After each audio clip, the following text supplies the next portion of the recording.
I started list building 7 years ago, and at the time I picked ConvertKit as my email marketing platform. But times have changed, and the question is, would I choose ConvertKit over again or a newer platform like Flodesk?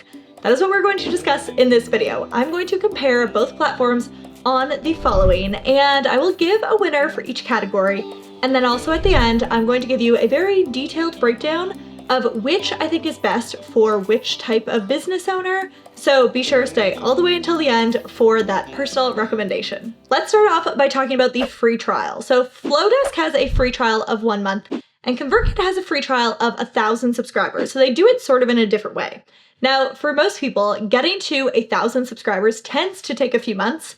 So for most people, the free trial, which will be more beneficial, would be the ConvertKit free trial. So ConvertKit wins on this category, but there are many more categories to come. Next, let's discuss the category of design and beauty of the platform. So this one honestly isn't much of a competition. This is literally the reason that Flodesk was created, and they absolutely nailed this. Emails with images are drop dead gorgeous in Flodesk, and even the emails, which are primarily text, are also made to look really beautiful in the platform. Now, even the platform that you use to create the emails, the actual builder, is also really beautiful in Flodesk, so Flodesk is definitely the winner in this category. Next category is functionality. So there's a lot of different functionality to an email marketing system, and in some areas of functionality, Flodesk is better, and in others, ConvertKit is better. So let's go through some of the most important bits and the high level stuff, and also where each platform differs. So when it comes to tagging and segmenting subscribers on your list, both of them are honestly good, I would say. When it comes to automations and workflows, I would say that Flodesk has a more visually easy to understand automations and workflow builder, but it's definitely slower to create with it. Specifically, the email sequences where one email sends and then there's generally a time delay and then the next email sends, etc.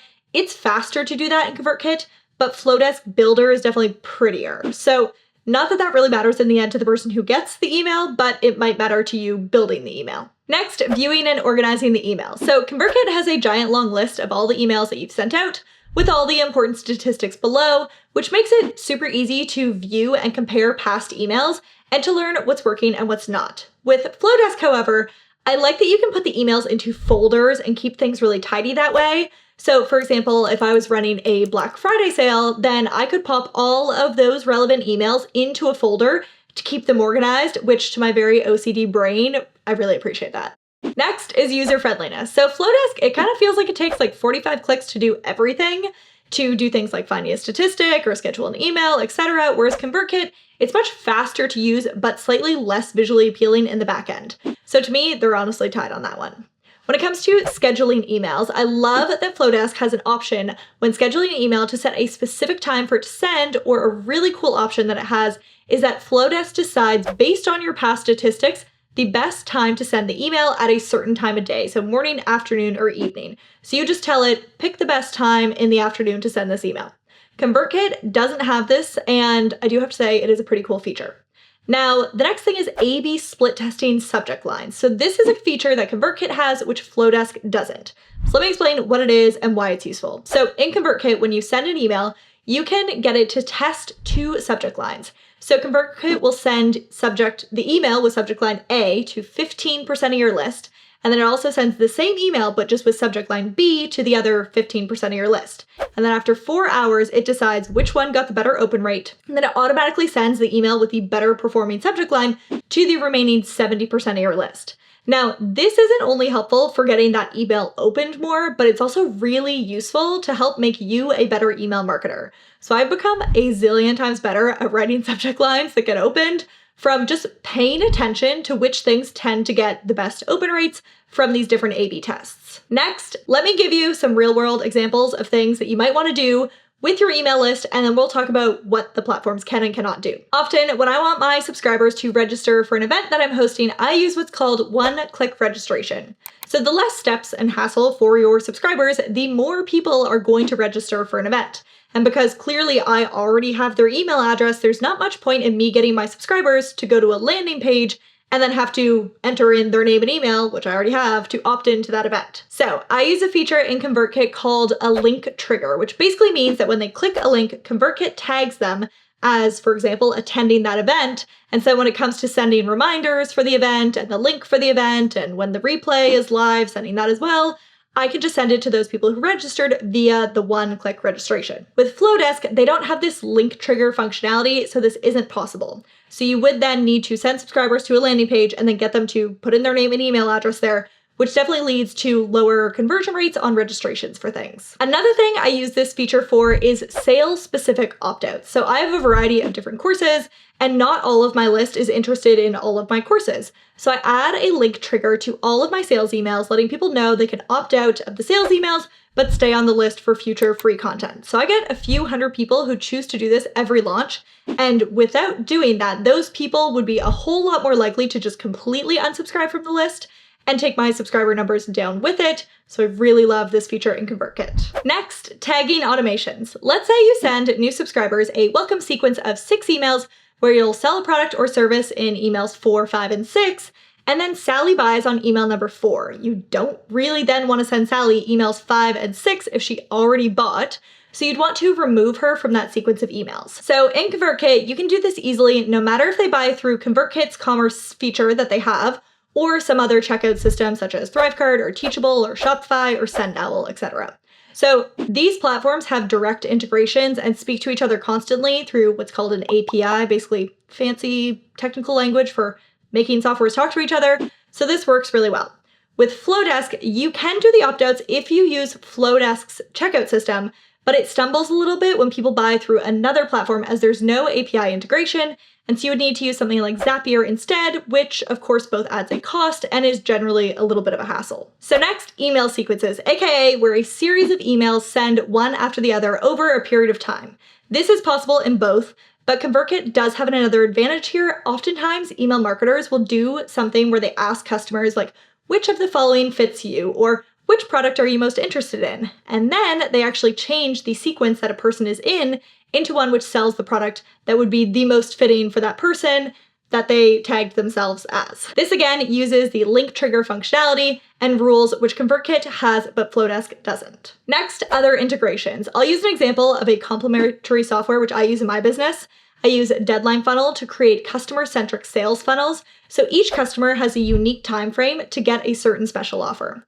Now, this again requires an API integration, which ConvertKit has, but Flodesk doesn't. So I know that was like 12,000 things in the functionality category, so who actually wins on functionality? I do have to give this one to ConvertKit. Flodesk does have a couple of fun features which ConvertKit doesn't have, like the send the email at the best time in like the afternoon option, but ConvertKit really has the important functionality down, like the whole link trigger things and the API integrations, which to me is personally a little bit more important. Next, stats and analytics. So Flodesk used to be way behind in this category, but that's changed now and both platforms can show you pretty similar information. Though, Flodesk also released 2 really interesting stats which ConvertKit doesn't have, such as the option to see when subscribers open your emails and also the best days to send emails, which I think is really rather handy.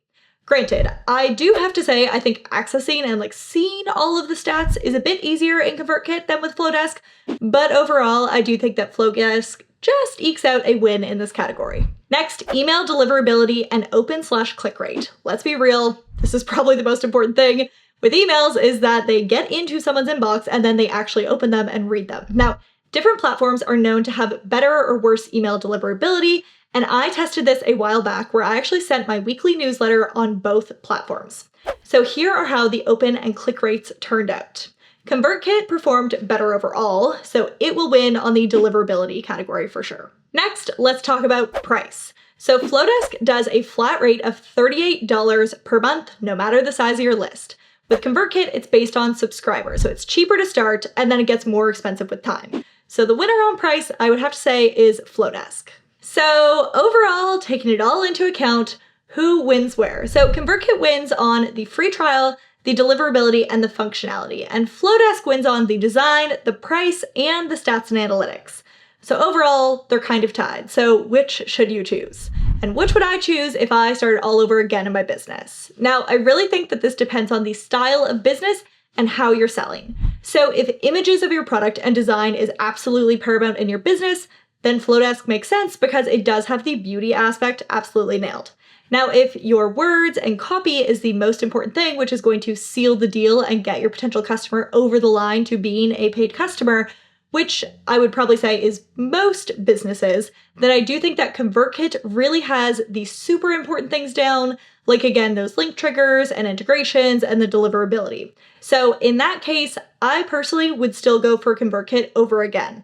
I'm a course creator, so I sell online education. I teach people how to build websites, it is a design-focused type of course, but to be honest, the thing which gets people to actually buy the course isn't just pretty pictures, but my words and the email copy. So to me, the words are the most important part of my email, so the better functionality wins out over the design ability for Flodesk. So if I were to choose again, I would choose the same way. Granted, if I was selling shoes or stock photography, I would probably have chosen Flodesk. Now, if this video has helped you finally make the decision, then I have a favor to ask. I have affiliate links which you can use below to sign up for whichever platform you've chosen at the end of this video, and if you would be so very kind and use the links below to sign up, then I do earn a commission and do know that my Margarita Fund thanks you kindly for using that link.